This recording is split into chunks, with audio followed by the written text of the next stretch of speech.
Жаңа жоғарыда айтып өткендей, Жібек апайымыз Түркістан өңірінен келіп отыр осы жерге. Енді бір қорытынды ән ретінде Түркістанның махаббатым әнін шырқасақ, Алматының төрінде. Сөзі Жібек Искакованікі, әні Әлібек Тойылбаев ағайымыздікі, орындайтын Бибігүл Сағат. Құрмет, қошеметтеріңіз болса.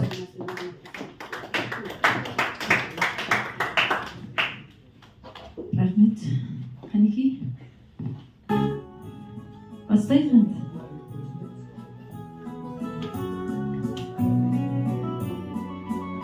Дауысы батырақ ішкенге болса көбір.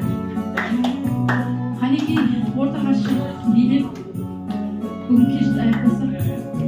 Ақ жүзіңнен сен мұңланған, келер қарай бергенде, жаныма жол ұсынған, бағыма балай бердіңде.